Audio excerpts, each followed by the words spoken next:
First, I would like to thank the remarkable team that combined their creative talents and energies to put together an exceptional agenda for this symposium.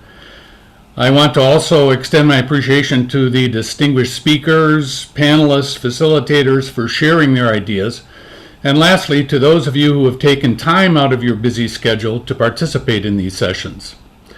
With that said, it is my great pleasure and privilege to introduce the internationally renowned humanist and dialogue facilitator, Steinar Bryn.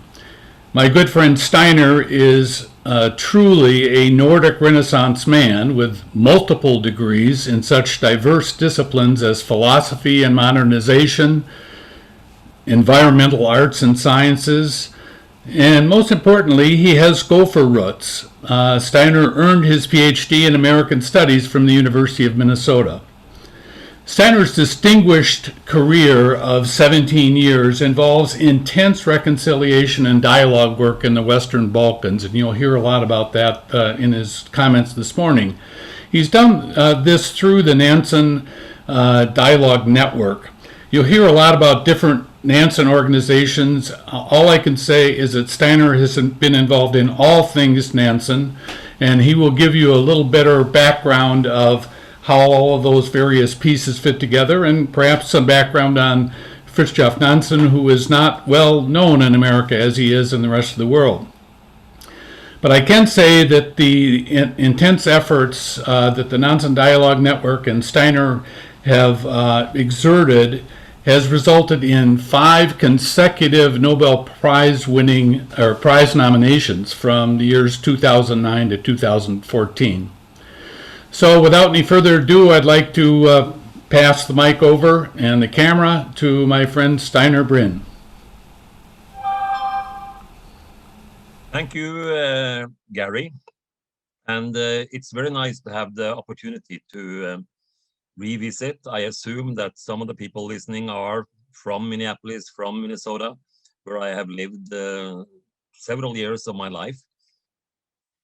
Fridtjof Nansen, he was a Nobel Peace Prize winner in 1922. And the legacy after him, almost 100 years later, is he has a very powerful saying: nothing is impossible. Impossible only takes a little longer. And if there is anything I want to leave you with after this speech, it is this legacy, because the patience of working for peace and peace building, it's not happening overnight. I like to say it's generational. And the second thing that Nansen said over and over again: don't accept war. War is started by people, and people can stop the wars. And he had a very strong belief that individuals can make a difference. Actually, after World War I, he said, give me the authority to issue passports. And people said, you're crazy. States issue passports, not individuals. And he said, well, give me a chance. And 52 countries authorized him to issue passports, which is a travel document. And 100,000 of people were actually saved because of the Nansen passport, including Igor Stravinsky, the Sergei Rachmaninoff, the dancer Olga Pavlova, and actually for you Americans, it also saved Aristoteles Onassis. The last thing, which is the legacy of Fridtjof Nansen, is that he says we all have a land beyond which we can reach for. For him, it was the North Pole. He never made it to the North Pole. He had dreams of bringing refugees back home. He never succeeded completely, but he kept on dreaming, he kept on working, he kept on fighting. I was asked, what is peace building for me? And it is a struggle to create a society for all. It means it's a society where we all feel we belong. And the problem in a country like Norway, with the Sami population, we basically made them invisible. One thing is oppression, discrimination, but invisibility is almost worse because then you don't exist. And through dialogue, you can actually give the voiceless a voice. And quite a few people say, well, dialogue is good for those in power. No, dialogue is actually even better for those who don't have a voice because they can be heard. So I will now start to tell the story. And can we see the first slide of the Nansen Academy?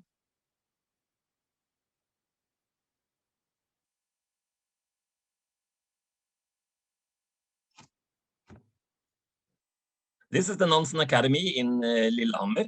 It was established in 1938, and it was said directly, this is going to be a center for peace and reconciliation.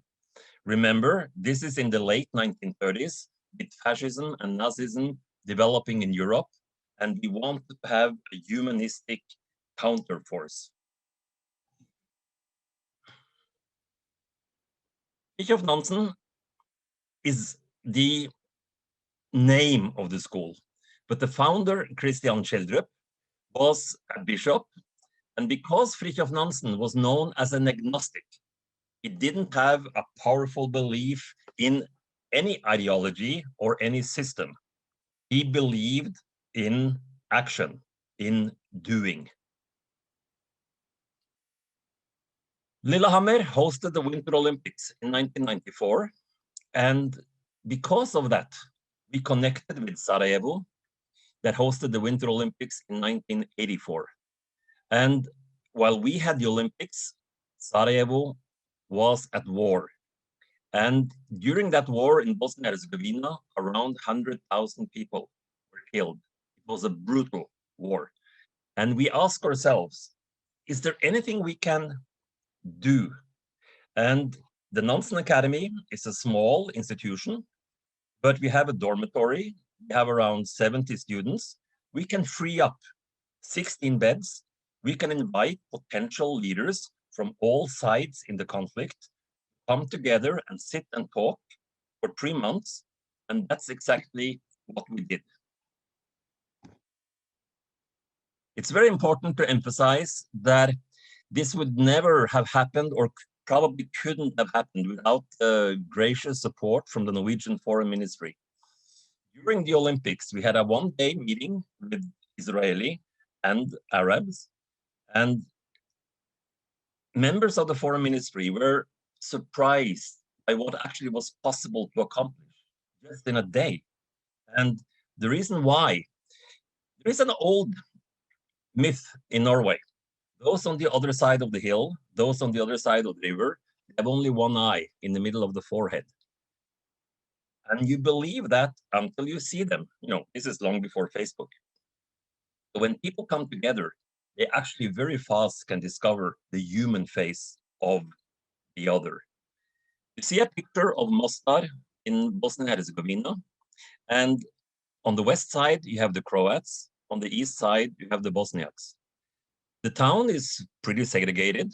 People go to different kindergartens, they go to different schools, they go to different restaurants, and it's not dangerous to cross the bridge.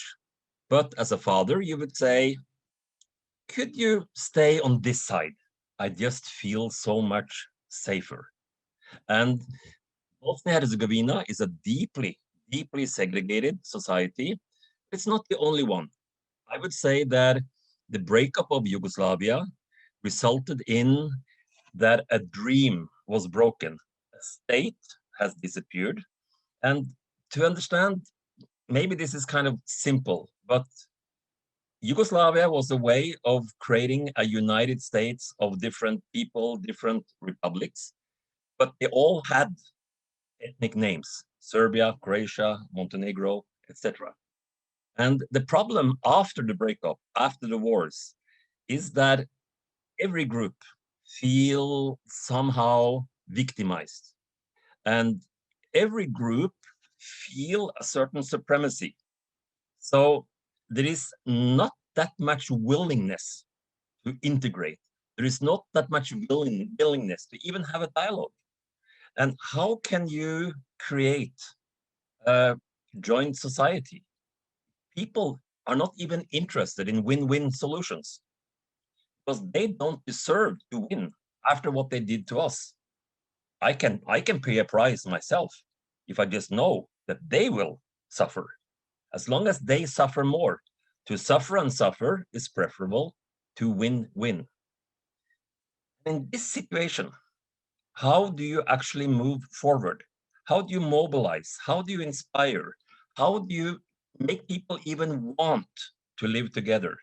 Because there are places in Bosnia and Herzegovina where completely opposite political parties can join forces and win the election because they have a common platform to keep the town segregated. They agree on the segregation and they are pleased with the segregation. That's just the way it is. It's safer, it's better, and I prefer that we take care of our own. It's better that we have a mayor, director of the school, editor of the newspaper of our own people. These are two pictures that you have often seen. When people came to Lillehammer, of course, they had different histories, they had different understanding of causes and consequences of the war. They had different perceptions of reality. And there's a certain, I would say, naive belief that if you just listen to the other, you can start to see it from that other point of view. I think it even comes from some American poem where if you walk in the moccasins of the other a few miles, you start to see the world like they see it. So then you can both see on the left side, it's an old lady, it's a young lady, it's a flower vase and two faces. But in reality, this is hardly possible. I'm working on a book called How to Understand the Other, and it's not going to be 10 steps how to understand the other. It's rather going to be a certain dive into why it is so difficult. And it has a lot to do with the way that we are raised. And these seminars that we had in Lillehammer, they were not cozy talk. We talked about, the real issues and could very often start with something like, what shaped you? What are the fundamental formative experiences in terms of in your family, in terms of in school? And it became clear that home and school are very important in the formation of our way of looking at the world. In the peace building community around the world, home and schools are almost neglected. A lot of money is invested into building new school buildings, but the curriculum, what is actually being taught in the classroom, is left to good projects.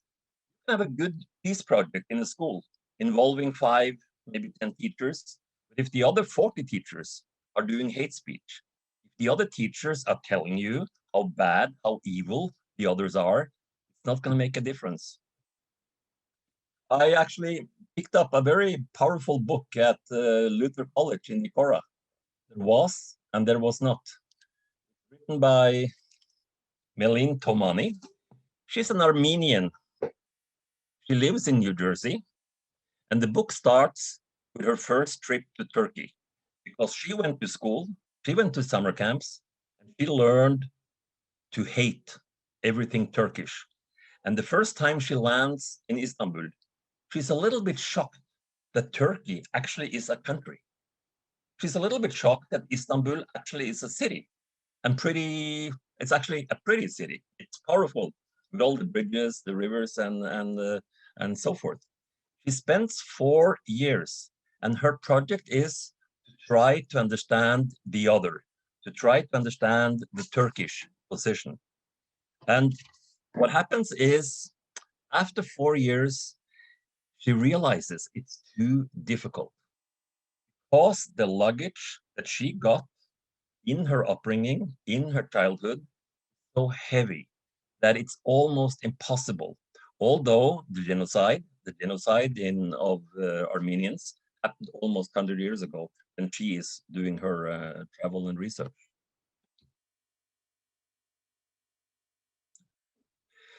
Another example of how people see the world differently. Shift. This is more interesting because if you look at this cube, keep looking at it, keep staring at it, and you will see that it actually changes in front of your eyes. You can look at that cube in two different ways, but you cannot do it at the same time. That's impossible. It's not like the old and the young lady. You literally have to shift your perspective. You have to go out of your own way of understanding history, the world, in order to see partly from another perspective, another side.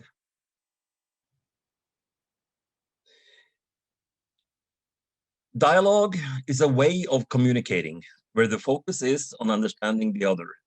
And when people came to Lillehammer, they were not willing to dialogue because Croats, they had a certain feeling of supremacy. Serbs had a certain feeling of supremacy. Macedonians had a certain feeling of supremacy.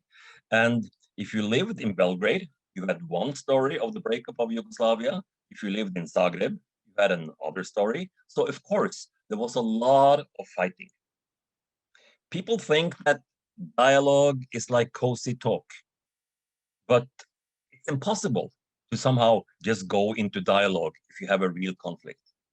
We had 3 months, and 3 months is a long time. You have time enough to get a lot of that negative energy, all the accusations, in a way out of your system.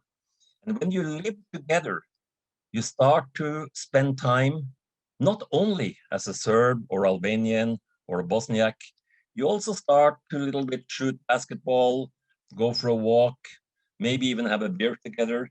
You start to discover the multi-personality of the other. I might always hate you as a Serb, but I think you're a good lawyer. I might always hate you as a Croat, but you're really a good dancer. And people could even fall in love with each other. So a model is not reality, but the dialogical way of communicating focuses more on understanding than convincing others that you are right. It involves more listening than arguing, and it's easier to move your position. Now that I listen to you, I understand you better. In a dialogue, you have to practice tolerance because you hear a lot of things you don't agree with. You simply believe it's not true. You want to stop the people that talk. And you need to have self-discipline because when you listen to others, you have to bite your tongue to somehow stay quiet until they're finished talking. And again, in a dialogue, change can be positive, while in a debate, change is negative. And you have a lot of these moral judgments. In general, the political climate of Norway is dominated by debate. Most social gatherings that I have with nice dinners also have a lot of debate. Debate is not wrong, but dialogue is a way of communicating that can create more movement in positions. Debate is a way of communicating where you somehow present and defend your position. If I should summarize dialogue in one word, it's movement. The little girl is curious, exploring the world, and what is the essential way of communicating in a little child? Asking questions. Why is the rain falling? Why is the sun shining? Why do you say you love each other, mom and dad, when you fight so much? And the child goes to bed a different person at night. So when you enter dialogue, you go to bed slightly different from the person you were in the morning when you got up.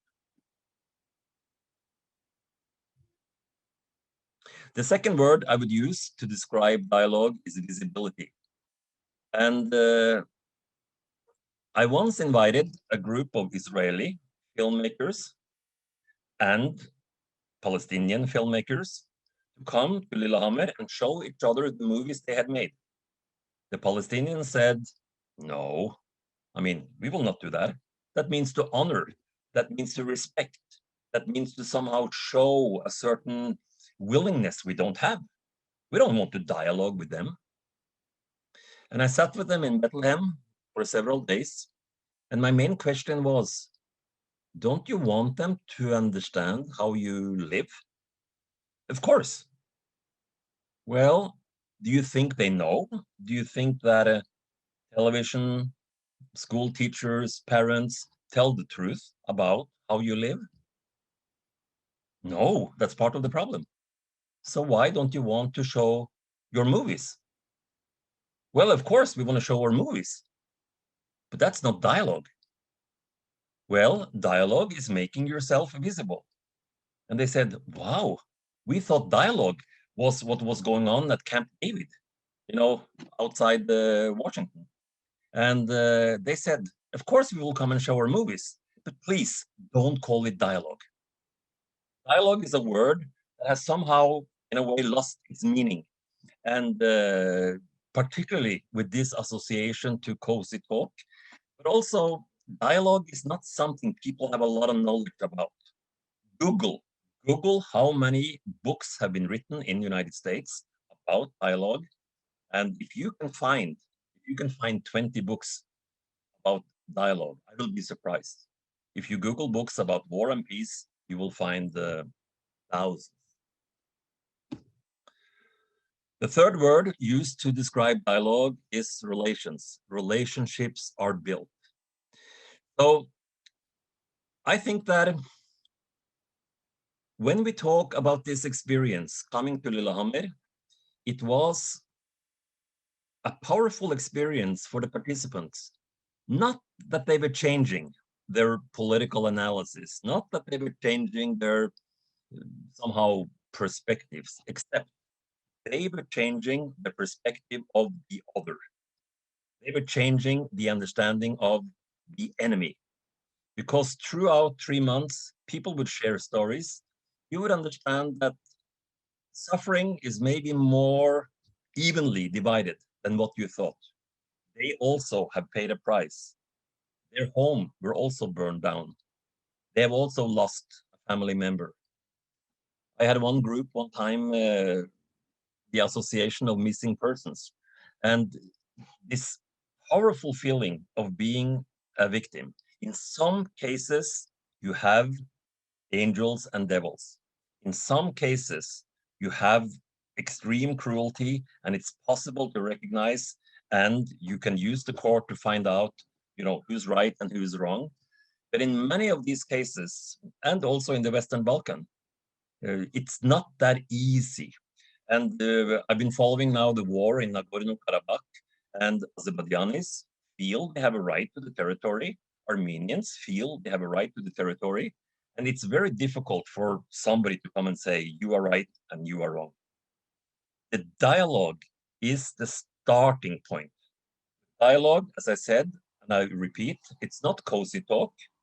In the beginning, we use the contact theory. So dialogue creates contact between people, and when you have contact, you get better contact. Then what is the second step? That's the confrontational dialogue. And we spent a lot of time discussing the causes of the breakup of Yugoslavia. But when you start to respect people, not for their ethnicity, but for their skills in other arenas of life, you are more willing to listen. And you are more willing to say, wait a minute, your way of looking at it can give me some puzzles to understand more completely why this happened and why it happened so brutally.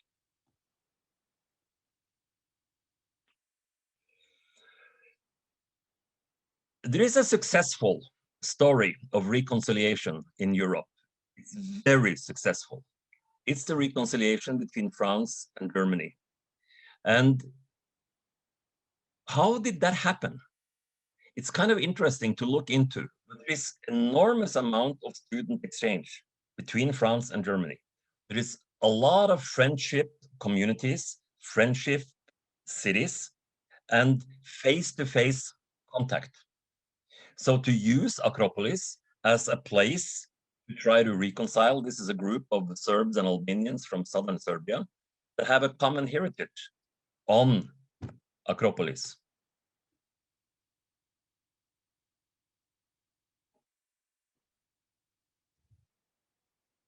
"3,000 people from the Western Balkans have visited Lillehammer. After the first 5 years, we started to build a certain reputation, and that made it possible to invite people in positions, people with power. But we didn't have time enough. We couldn't continue with the 3-month-long seminars if we wanted to invite people that had jobs and were extremely busy. That was possible during the war because people got an opportunity to get away from the war. They got a visa. Maybe they had cousins that had been refugees a few years earlier.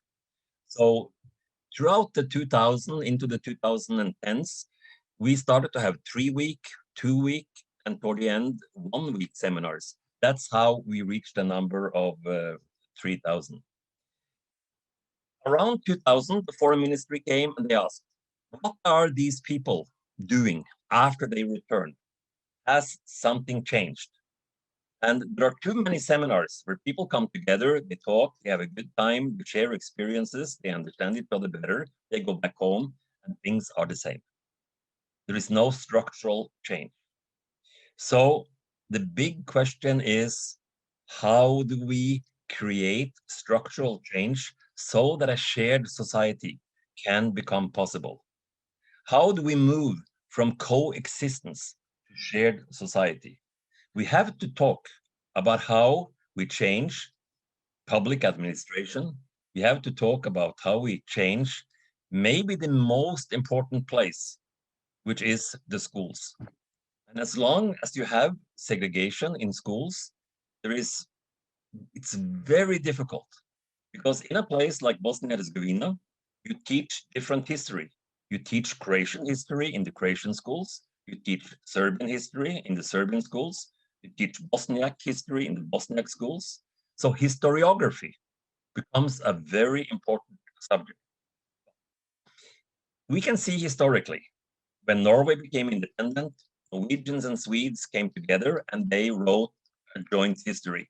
Today, German children and French children are in some schools reading the exact same history book. But history is not enough. If the rest of the curriculum make the others invisible, make the others less smart, less intelligent, so sometimes you have to look at the whole curriculum. And that's why I'm extremely happy that Veton Zekolli had a time to come here with me and share his concrete experiences working in North Macedonia for implementing the Nansen model of education. Veton, he came to the Nansen Academy in 2003. I remember even interviewing him and I said, are you sure you want this? It's going to change your life. It will not be the same to come back home after this experience. And he has been a dedicated worker for Nansen Dialogue for 17, 18 years. And he's now the director of the Nansen Dialogue Center in Skopje. We had at most 10 dialogue centers in the Western Balkans. And in all the communities where the dialogue centers were active, we still have powerful groups of Nansen people that we say are influenced by the Nansen spirit. But the Nansen spirit is the legacy I talked about in the beginning, the belief that what we do can make a difference. The belief that things take time, that if we have the patience, we might actually move toward our goals. And I'm very proud to know you, Veton, and I'm very glad that you now will take this story the second step. I have talked about how we brought people together, how through dialogue we communicated, but communication and dialogue doesn't change the world. So the big question is, how do you do it? But secondly, it's my honest opinion that what you do in North Macedonia is responding to a growing problem in all over Europe. Because we see ethno-nationalism is becoming stronger in France, in Germany, and very strong in countries like Poland, Hungary, Slovakia, etc. So the solution that you are actually implementing is not only for North Macedonia, but it's a road sign toward a more humane future for divided people, even maybe in Minnesota. Thank you.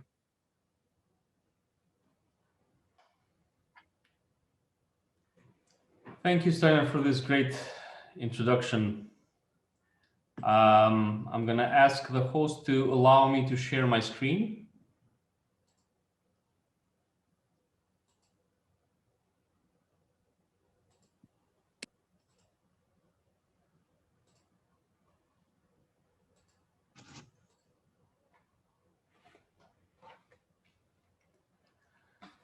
Respected panelists and colleagues, ladies and gentlemen, I am delighted and honored to take part in this peacebuilding symposium. Together with my mentor, professor and colleague, Steinar Bryn, we are trying to give you an overview of our long-term work and dedication in building a shared and cohesive society through peacebuilding, dialogue, and intercultural education in the Western Balkan countries, and more specifically, in my case, in North Macedonia. Today, I'm connected to this platform from my office in Skopje, which is the capital of North Macedonia. My country was part of Yugoslavia until 1991. That is when we declared our independence, and luckily, we were divided from the Yugoslav Federation without a conflict. North Macedonia is a small country with a population of 2 million inhabitants, consisted of Macedonians, Albanians, Turks, Roma population, and Serbians. It is a multi-ethnic, multilingual, and multi-religious country. Our southern neighbor is Greece, which didn't accept the name of our country, and we had to change it from Macedonia to North Macedonia. And in the east, we are bordering with Bulgaria, which is not accepting our language and parts of our history. In the north, we have Serbia, which doesn't accept our church. And in the west and northwest parts of our country, we border with Albania and Kosovo. And no, we still don't have any major open disputes with them. North Macedonia was captured by an armed conflict in 2001. The conflict was a result of many open issues related to the basic rights of the Albanians, which are the second biggest ethnic community in the country. Those issues were mainly related to the right to education in the native language, to the right to equal access to employment in the state institution, participation in the armed forces, etc., etc. The armed conflict lasted for around 6 months between the so-called National Liberation Army and the Macedonian Armed Forces. Luckily, in our case, the international community did not allow the conflict to escalate in larger extent, and it lasted only 6 months. But it left unimaginable consequences and resulted in deep division on ethnic basis, internal migration within the cities. People sold their apartments and moved to the other part of the city that was mainly inhabited by their own ethnic community. The creation of ethnic neighborhood, clean ethnic neighborhood, impacted the education system as well. The schools rapidly began the process of ethnic division, and we witnessed the transformation of schools from multi-ethnic to monoethnic schools. The intercultural dimension of education is important, particularly in multicultural communities such as the Republic of North Macedonia, in which the coexistence of different cultural representatives have deep historical roots, whereas the inclusiveness and integration in education are aimed at strengthening democratic capacities in the country. Education in our country is realized in multi-ethnic and monoethnic schools. In the past decade, there was a decrease in the number of students in schools where teaching process is conducted in several languages due to enrolling and transfer of students in monoethnic schools based on the recent data from the Ministry of Education related to teaching languages of the students and teachers in primary and secondary school. It is evident that around 20% of the overall number of primary schools in the country has the status of schools with 2 languages and around 5% in 3 languages. It also should be taken into consideration the fact that although most of these schools bear the sign of multi-ethnic, they basically operate in several smaller regional schools in which the educational process on school level is actually implemented in 1 language. Every child has the right to study in their own mother tongue. That is what our constitution guarantees in the Republic of North Macedonia. This right is offered to every pupil, to every student in the country, and to each parent while enrolling their children in primary or secondary school. Though this is a noble and a democratic act written in our constitution, unfortunately, in our case, brought confusion because of the lack of institutional capacity on how to use this prerogative in a positive manner. In North Macedonia, children can follow education in Macedonian, Albanian, Turkish, Serbian, and Bosnian language. And what happened, unfortunately, in the last 20 years is that the parents enrolled their children in primary schools to follow the teaching process in their own mother tongue. This automatically resulted in the development of a so-called parallel education system, and it is based on the linguistic preference. One other phenomena that we are witnessing in the last couple of years is the lack of interest in learning the language of the other community, of the friends. This is a challenge that has appeared several years ago because of many direct and indirect factors, but mostly it's connected to the lack of intercultural and multilingual competencies of the teachers, to the outdated textbooks and many other factors. In many cases, I have personally witnessed students from primary and secondary education from different ethnic backgrounds, such as Albanians and Macedonians, to communicate between themselves in English language. Our organization has identified these issues and has been working actively in this direction in the last 20 years. Nansen Dialogue Center Skopje is profiled as an intercultural resource center which continuously creates and develops innovative intercultural education strategies, approaches, and resources while supporting teachers, students, and parents in creating new and successful intercultural school practices. In 2005, we developed the program for dialogue and reconciliation, and we began the implementation of this program in one of the most affected areas by the armed conflict with very high index of ethnic division. This small municipality that we targeted is located in the northwestern part of the country, and it is a rural municipality with very low economic standards. After the armed conflict, the state forgot completely about the community. There was no reconciliation process initiated by the institutions or any kind of help that would enable them to pass the traumas of a post-conflict area. One of the most affected areas that was immediately affected after the armed conflict was the education system.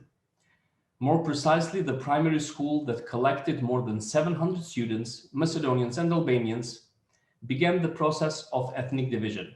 The reason for this was the renaming of the school.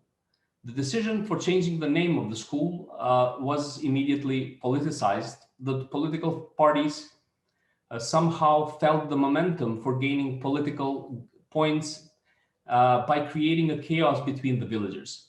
Large protests were organized by individuals who did not have any connection with the school. They even used the children to block the highway that connects the capital of North Macedonia with the northern part of the country. They drove the children in front of the building of the Ministry of Education. And there were also several minor incidents on the streets until the situation escalated and the decision was made that The Macedonian students will leave that school building, and in return, they will get a new school in the neighboring village. And this process was supported and managed by the Ministry of Education of North Macedonia. Funny enough, the institution which should have kept the children together decided to divide the children. The program for dialogue and reconciliation was developed step by step while taking into account the social and political developments in that community. It was a learning by doing process. We didn't have anything defined yet. So we organized meetings with all the stakeholders, teachers, parents, politicians.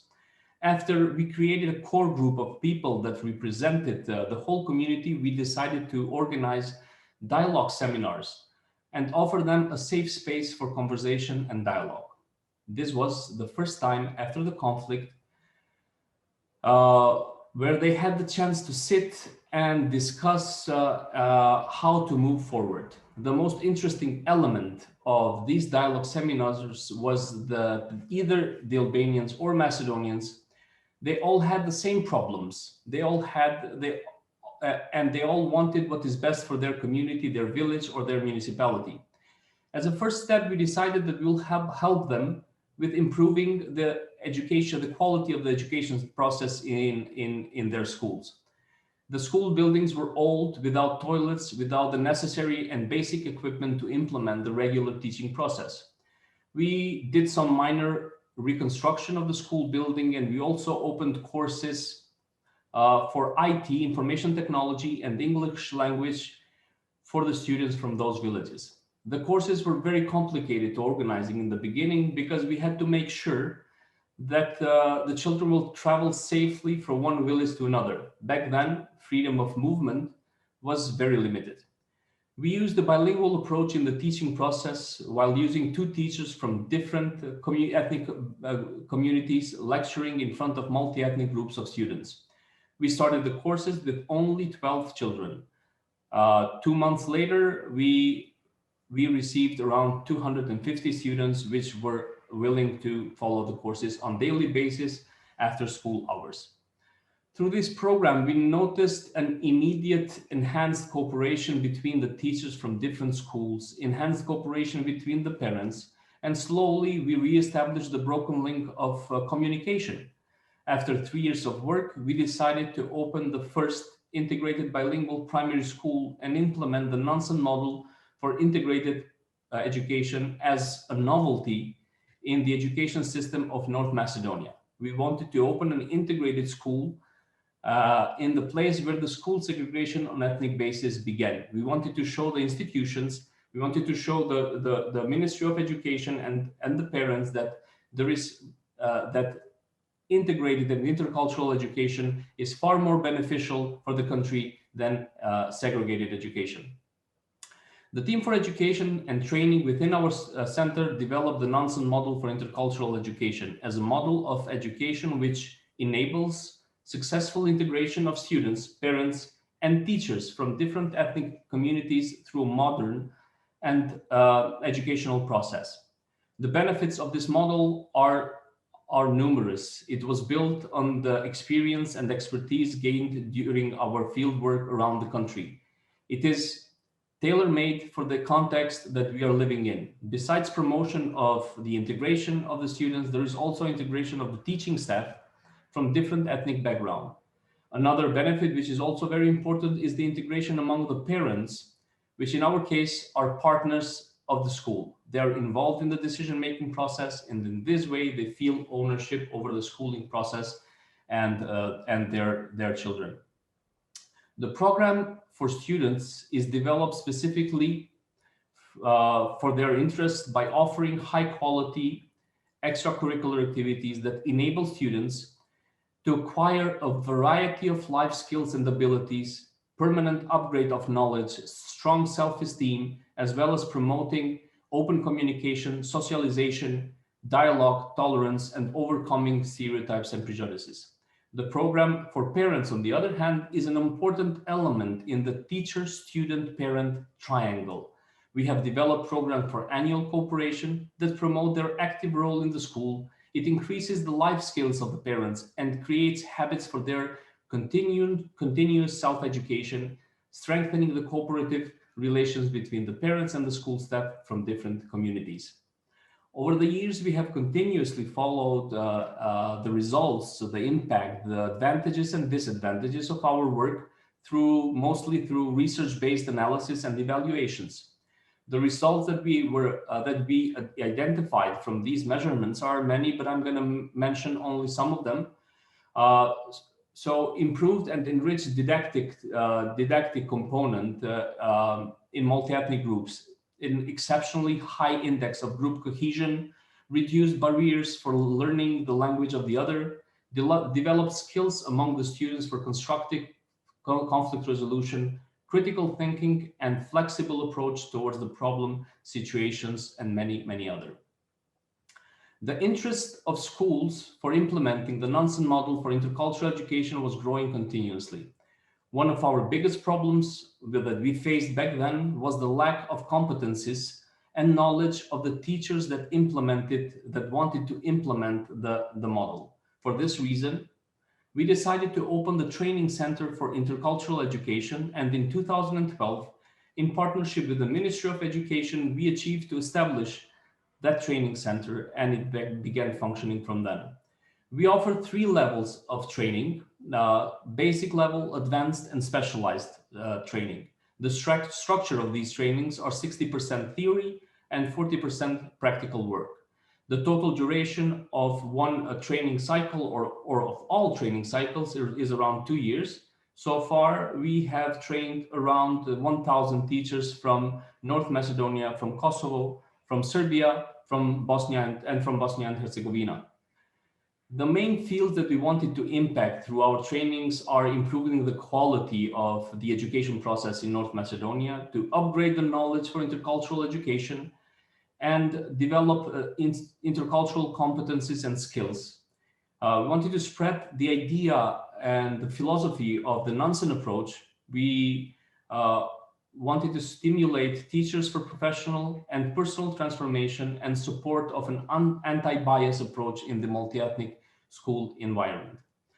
Our team for education has also developed many manuals, publications, policy papers that may be used by the teachers, the schools, or other institutions in their everyday work. These publications are a very important tool that will assist the teachers in the educational process. Most of them are translated in Albanian, in Macedonian, and in English language as well. The concept for intercultural education is one of those policy papers that was it is developed by our office, and it is officially adopted by the Ministry of Education as an official document of the Ministry for Intercultural Education. In year 2020, last year, Nansen Dialogue Center was also invited by the government of North Macedonia to sign a memorandum of cooperation and become an implementing partner of the national strategy, One Society for All and Interculturalism. This national strategy is a document that is aiming to build an all-inclusive and intercultural society in North Macedonia by recognizing all the diversities of our country, safeguarding and ensuring equality, social justice, just and equitable treatment for all, equal opportunities for women and men. And it is a very important document for the future of our country, because this is the first national strategy that is developed by the government, and it is implemented by the government in cooperation with the civil society sector, with the academic world, and with other institutions. Our work is spread also not only in North Macedonia. We are working in Kosovo as well. Of course, the situation there is much more different, but we have achieved to open 2 intercultural schools between Serbs and Albanians living there and studying in those schools. We have had a great experience in the implementation of our model in southern Serbia, and we are still gathering teachers interested in our trainings from all these Balkan countries. Many groups from Norway and the US have visited our center, and they have been very interested in what we are doing. And I believe that this kind of work and this kind of model is easily replicated, and it is very much needed, whether it is Brussels or it is in Oslo. And I completely agree with what Steinar said before, that it is something it is a challenge for the whole Europe. We also have a short video that we would like to show you if we have time. Then I believe that the host can show it so that you can see better what my presentation was about. Thank you for your attention. Center in Skopje is the winner of the 2011 Max van der Stoel Award. The award is given in recognition of the center's work in promoting integrated education and improving cooperation between different ethnic communities after the conflict in 2001. The Max van der Stoel Award is presented every 2 years by the High Commissioner on National Minorities of the Organization for Security and Cooperation in Europe.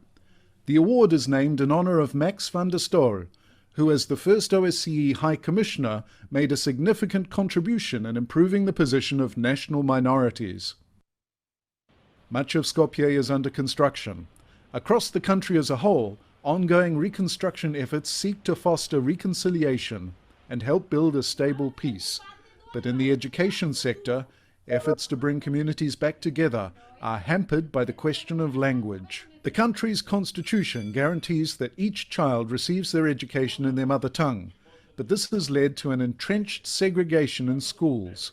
The director of the Nansen Dialogue Center in Skopje explained how the reconciliation process began with a series of seminars.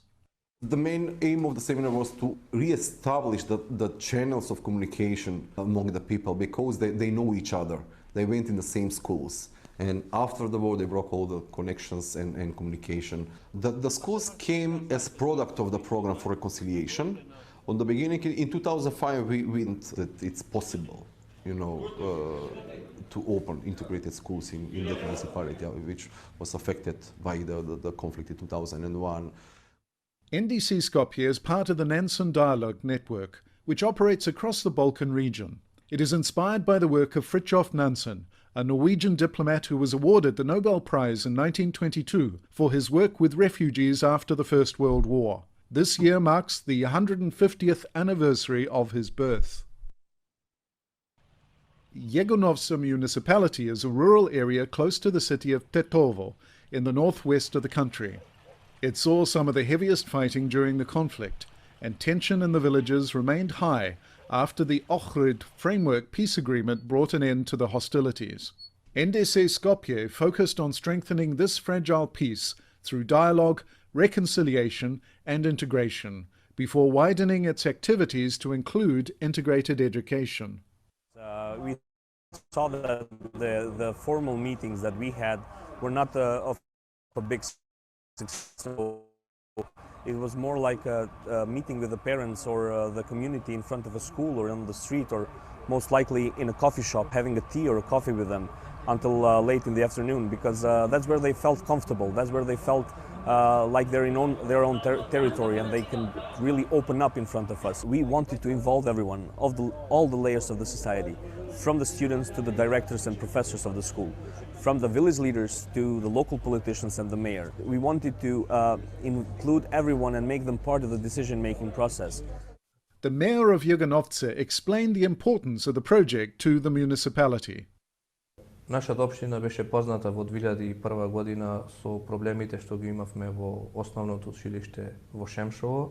Големо нетрпение помеѓу македонската и албанската етничка припадност на населението. Имавме проблем и помеѓу родителите и помеѓу децата.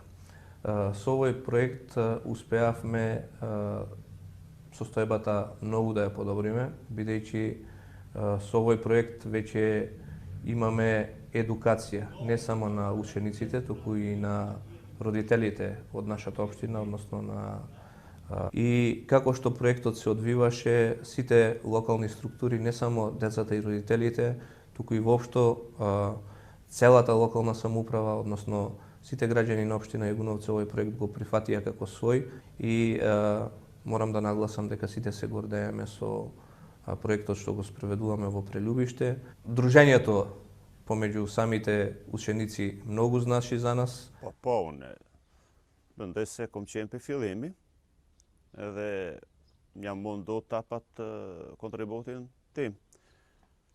Të me tha njerëzit a dosh të bindën në atë kuptim. Të tregohet se është një projekt serios, një projekt që kemi nevojë në këtu.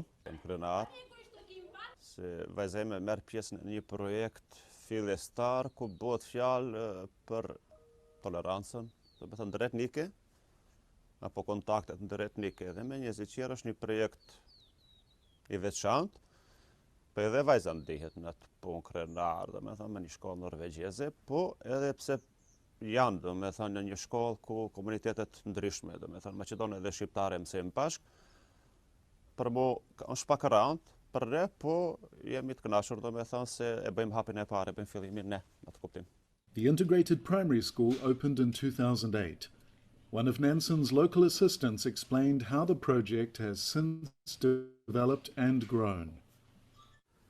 Почнавме прво пред 4 години со една генерација, наредната година зедовме уште една, затоа што интересот на родителите беше огромен, иако ние кога планиравме како проект да одиме, беше со една генерација. Меѓутоа, кога родителите видоа дека сепак овде во Приљубиште изведуваме една поинаква настава од онаа класична настава што ја имаме според нашите стандардни програми во образованието, родителите инсистираа да земеме уште една генерација, а децава се дружат, меѓусебно се почитуваат, како растат, така другаруваат се повеќе и повеќе и се надминуваат тие стереотипи и бариери што постојат во останатите училиште каде што не се применува таквата програма. И ја би се залагал колку што е можно да се применува таквиот начин на образование не само кај нас овде, но и пошироко и во другите општини и на ниво на република. In both the primary and secondary schools, the students follow the regular school program in their mother tongue, but gather together for integrated extracurricular activities. Jo, fëmijët e pranojnë dhe janë më komunikativ, mundohen të digjutë të flasin, mundohen të sqarojnë shokëve dhe nëse se kupton në gjuhën e tyre, nuk e kanë problem. Значи, како што каже колешката, не беа изненадени. Сигурно очекуваа да има две наставнички, за да можат. Прво беше зошто две наставнички, меѓутоа потоа кога видоа дека зборуваме на различен јазик, за да може да не разберат и едната и другата, значи со задоволство го прифатија сето тоа, со големо воодушевување и со задоволство да тоа работат на овие во наставни активности. In the secondary school, the extracurricular activities focus on IT and electrotechnology, but for the younger ones, sometimes it can just mean playing together.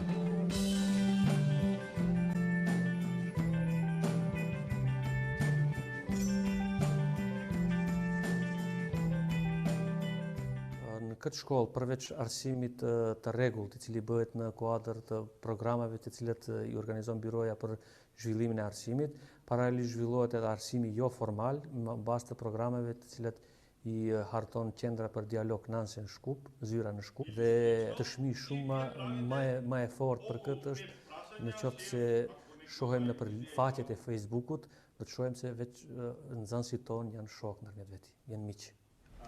We have now 4 parallel educational systems, and most of the parents prefer to use schools where their children can study in their own language.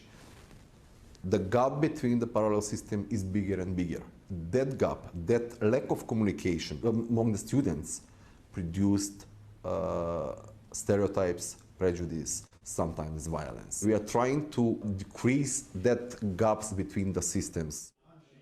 Both the OSCE and NDC Skopje are committed to bridging the ethnic divide in post-conflict environments. Through innovation and with a lot of effort, education can play a crucial role in defusing interethnic tensions and promoting respect for differences.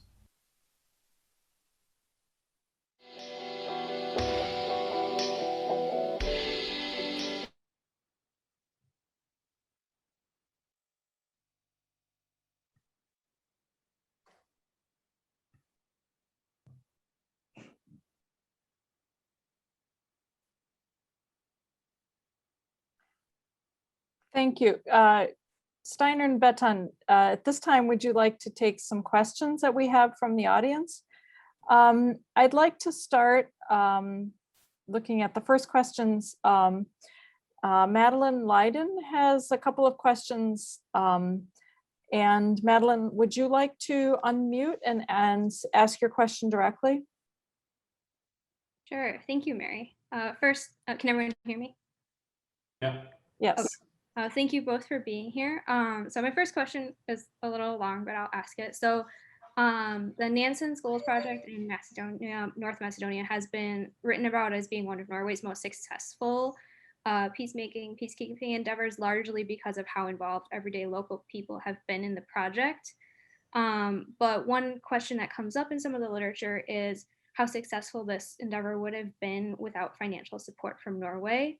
And there are like many places in the world that could benefit from such a long-term, culturally relevant grassroots project like this one, but this would be incredibly expensive. So my question is, how can these kinds of endeavors be structured so that long-term financial investment from outside countries isn't needed? How can these grassroots peacemaking projects be created to be self-sustaining? And then more specifically, when it comes to Norway, my second question is, what will the future of Norway generously funding peace efforts like this one look like when fossil fuels are no longer a significant part of Norway's economy?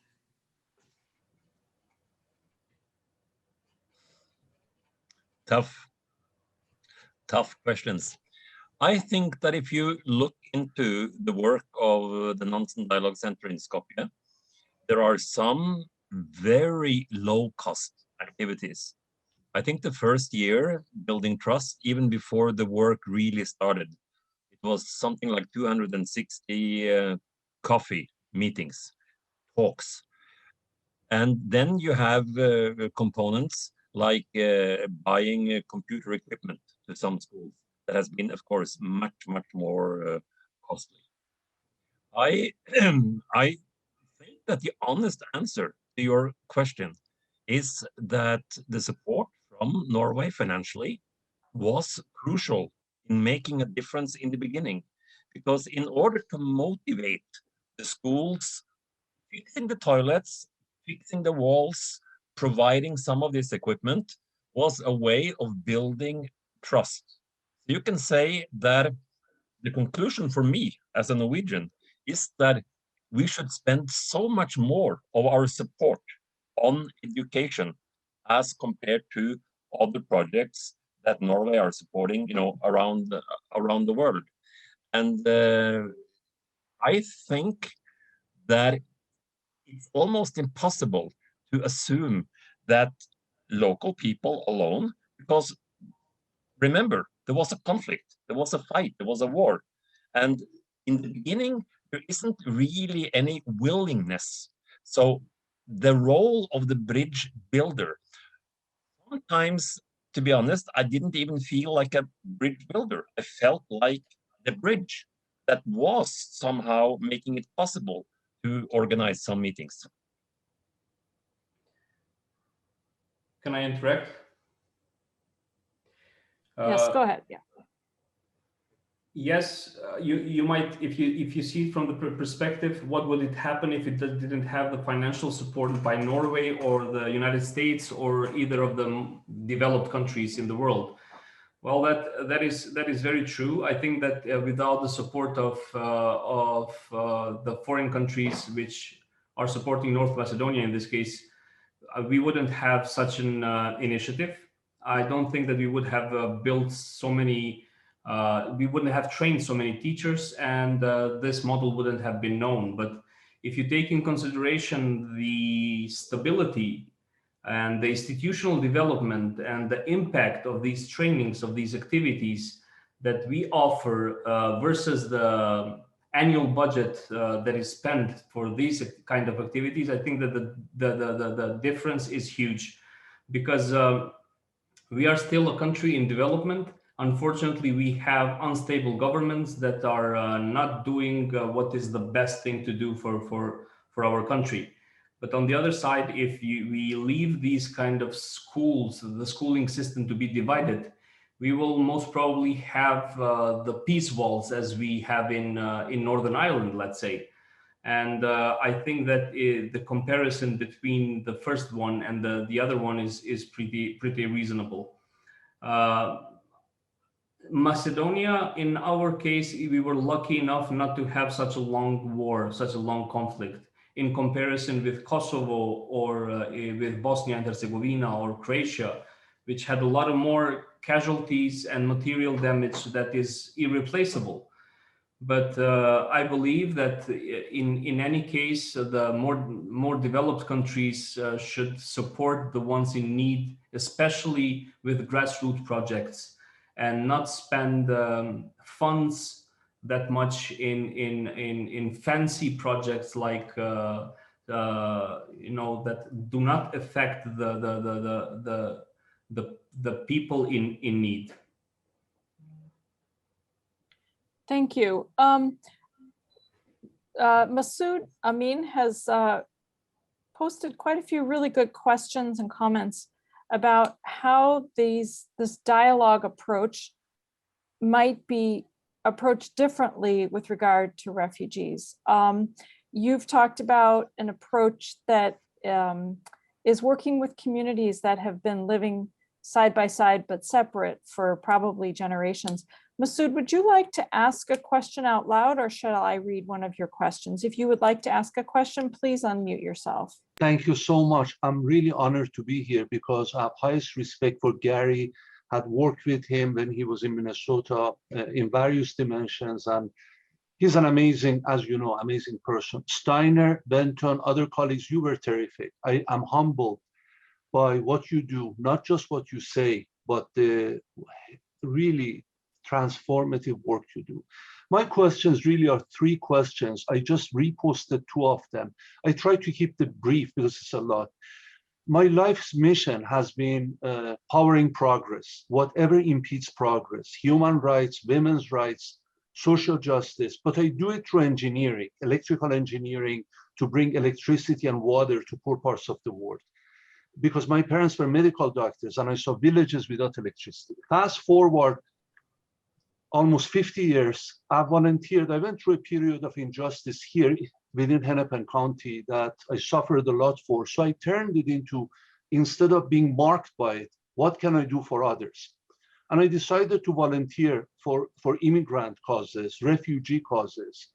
And having been working on refugees, mostly Syrian refugees and Latin American refugees within the southern border of US, I see some common sufferings. And these are my questions. Number one, the refugees, they're treated as third-class citizens, as a new type of slavery. And you already have seen that in other countries. Germans treated Turks that way beginning in the 50s and 60s, French, the same with Algerians. In the US, we do Latin Americans who are political, human rights, and economic and environmental with climate change refugees. I see that also in Jordan.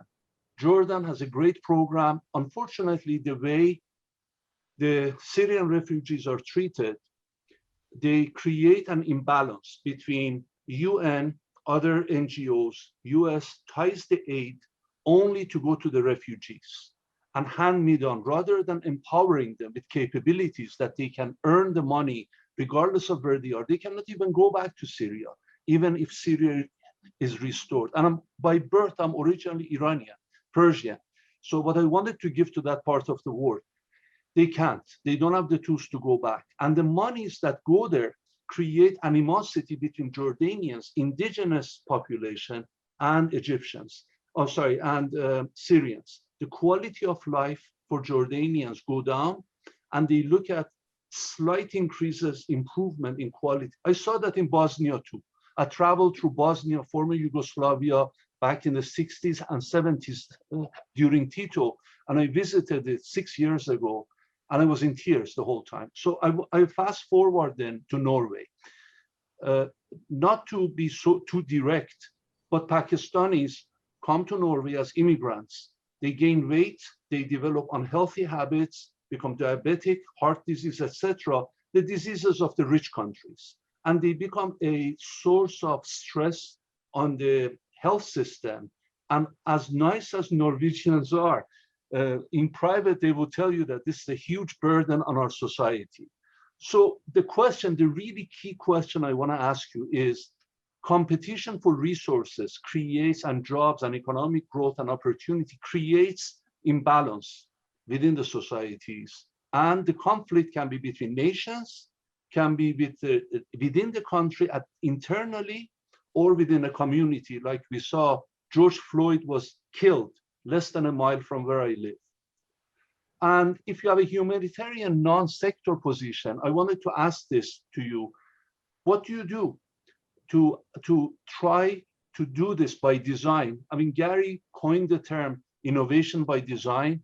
Can you do innovation from early on so that conflict and this type of animosity be addressed early on?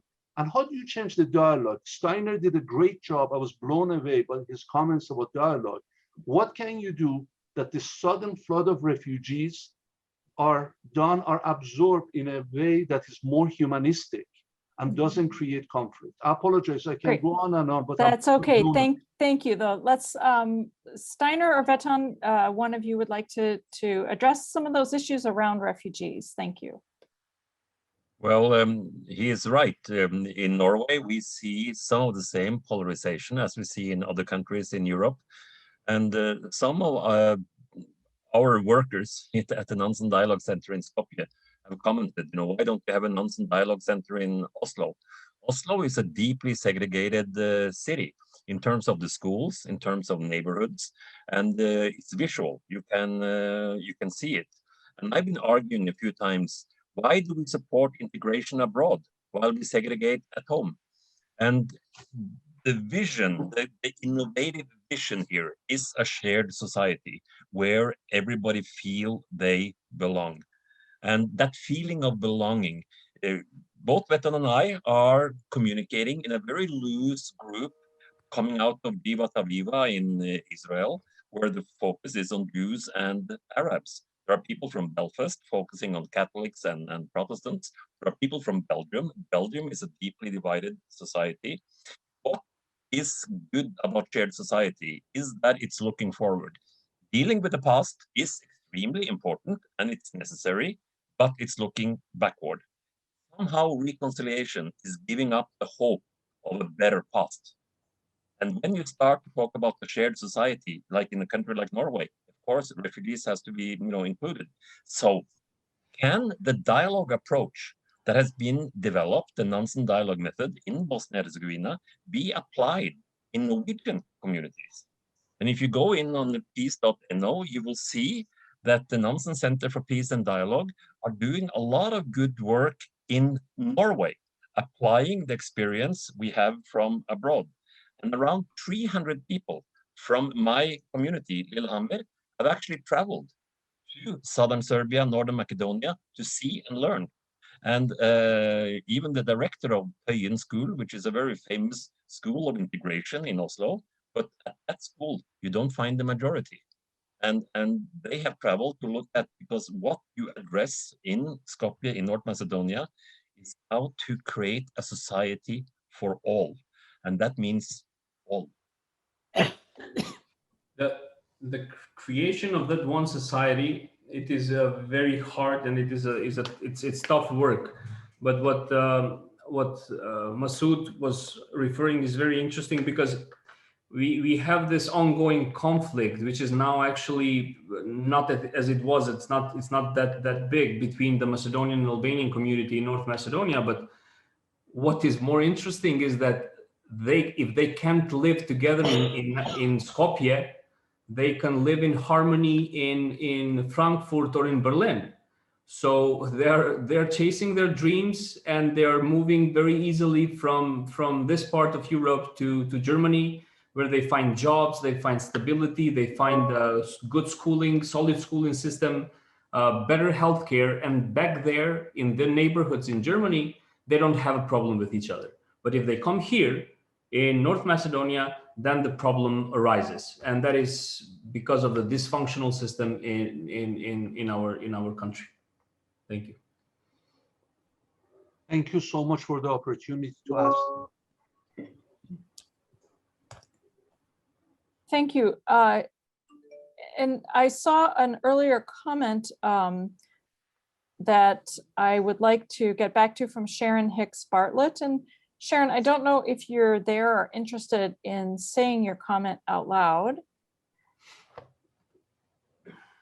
I am here, but yeah. I don't quite remember what my comment was. So yeah, no, I thought it was very interesting. And you said, and we did, and then Veton and Steinar did address this. You said, I hope we get to hear how these amazing tools of restorative justice, so those are the ones that we talked about in the first session, can be implemented in a political context in which even teaching history from the bottom up is being whitewashed or prevented. So Steinar and Veton, I actually was thinking about that while Veton was talking about the work in Macedonia, in North Macedonia.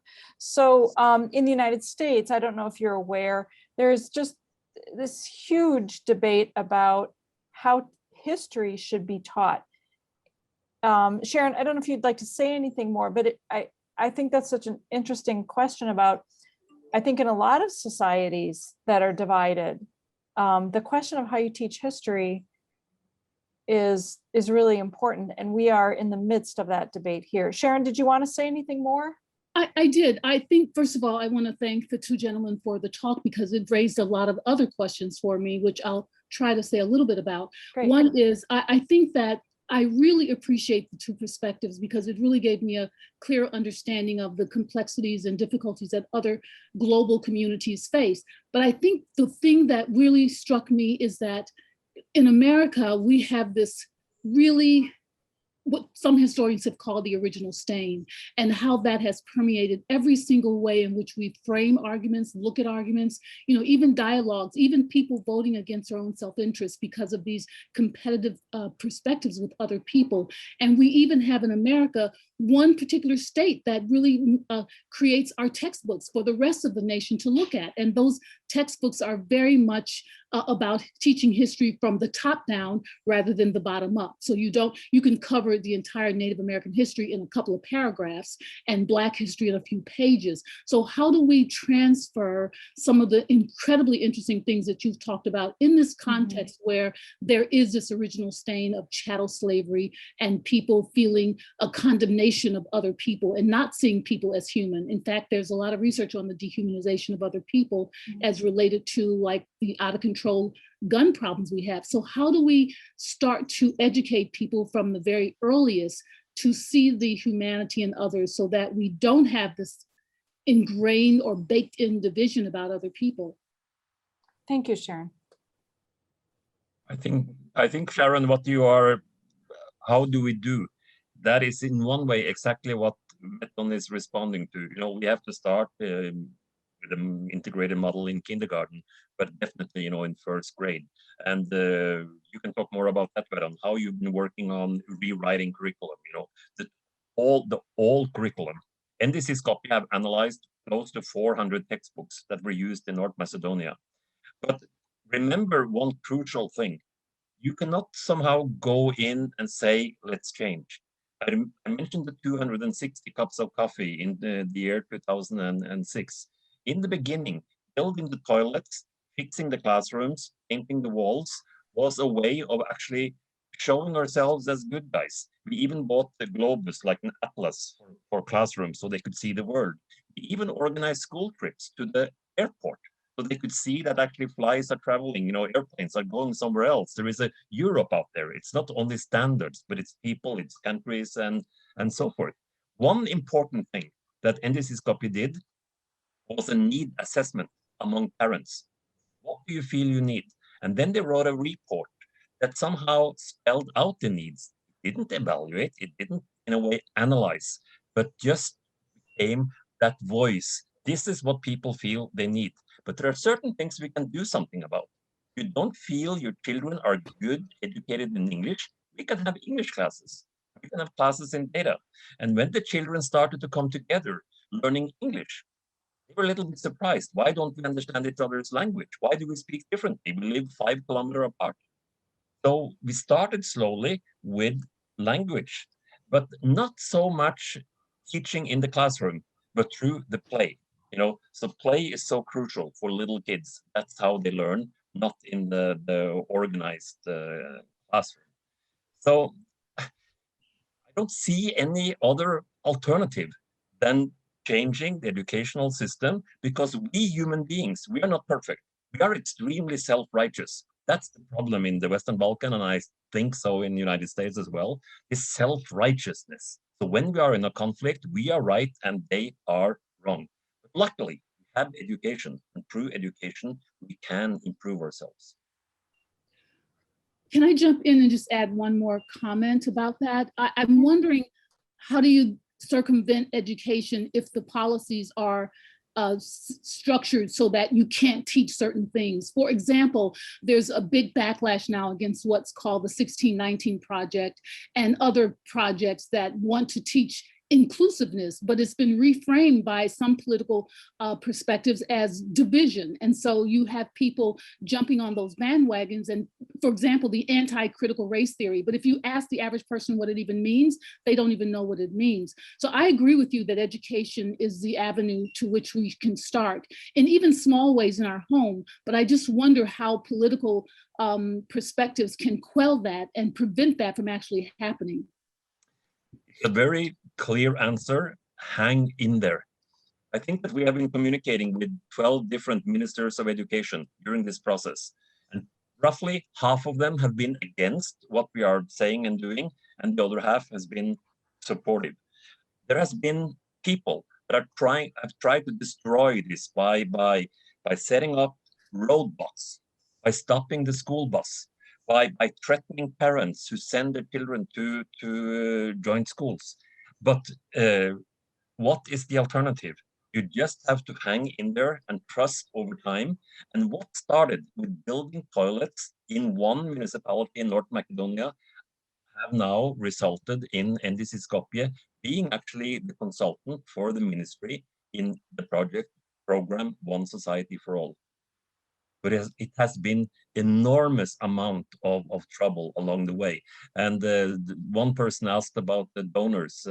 We've had periods without salaries, without money, but still, when you start to infect the teachers, when they start to get excited about the new way of working, they have an ability to keep going when times get rough.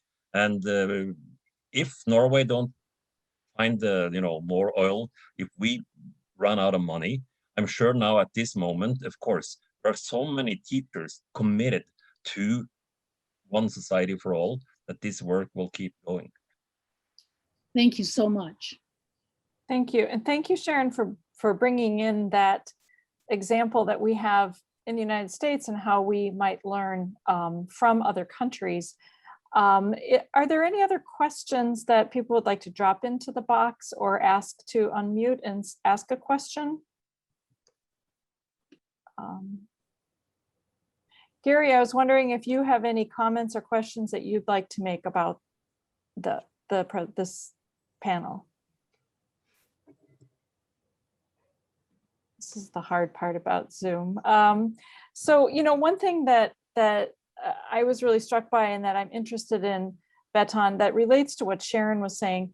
You talked about the hard work and the long-term success that you had in that municipality, but I assume there was also political objection because that was something that people could opt into, right?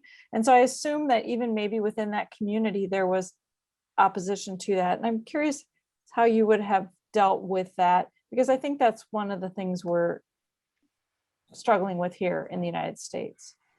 We had a lot of problems, Harry, and it's good that you mentioned that. And I didn't want to emphasize those moments in my presentation because I didn't want to discourage some potential people or organizations that would like to implement such activities in their hometowns. But there was a moment, the worst moment in my career, at least in my experience, was when there was a group of people that were trying to close down the school that we just opened. And as Steinar mentioned, there were blocking the roads, threatening the teachers, threatening the parents, and it was a real mess.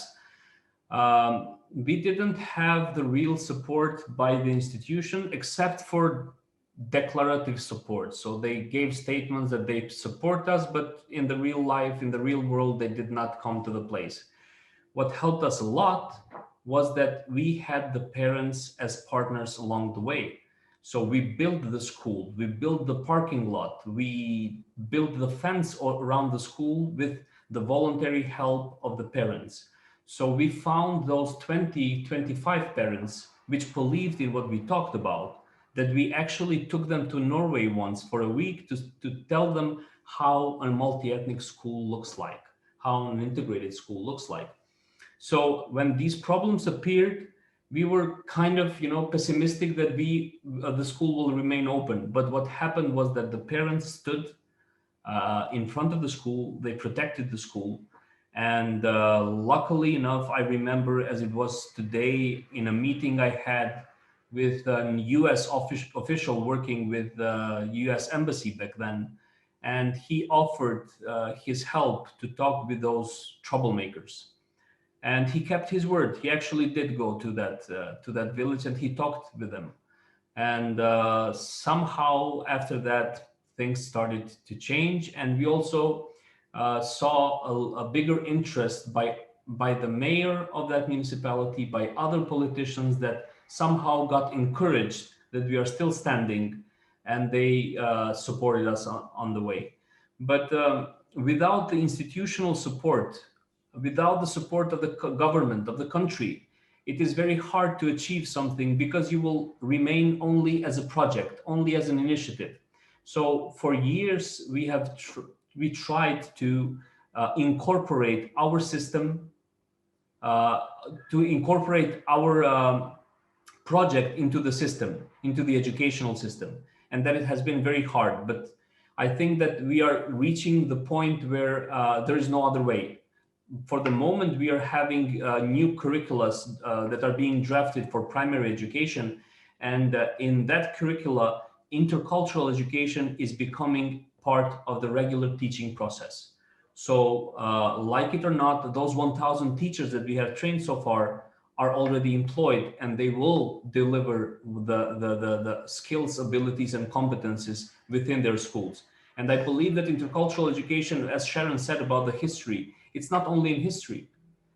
Intercultural education is in biology, is in mathematics, is in social sciences. So that is what's crucial. You should begin from the early age, and you should have the parents as one of the supporters, but also having consideration that the institutions, or at least some stakeholder that is influential in that area, should be also part of that process.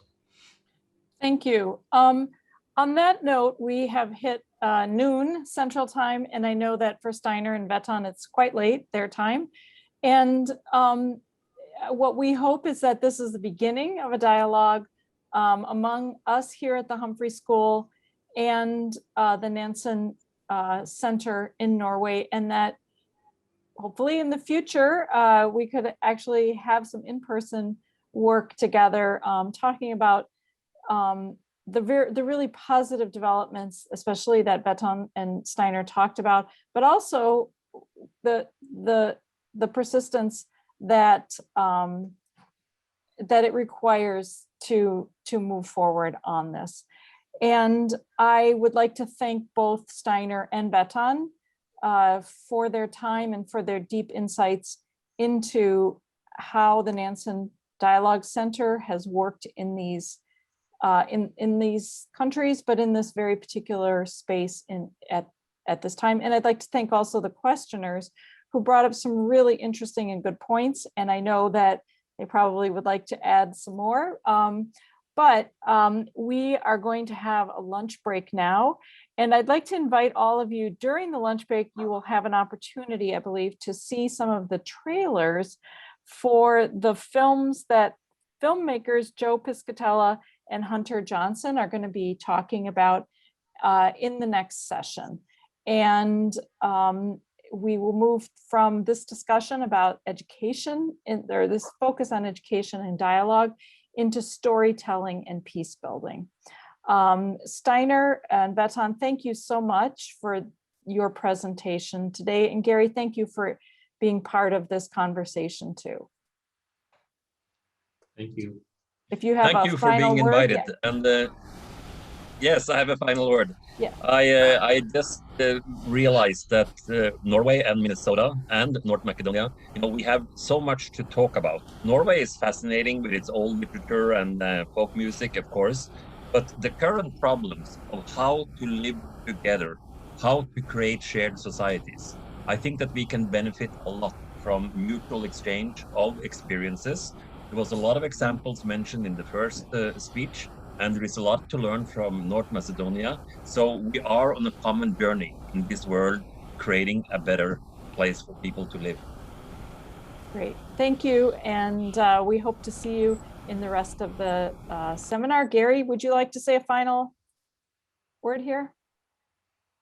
Sure, I just want to thank Steinar and Veton for staying up late, and look forward to seeing you again, and hopefully both of you in person at some future point in time. We certainly would love to bring a group together in person perhaps next year.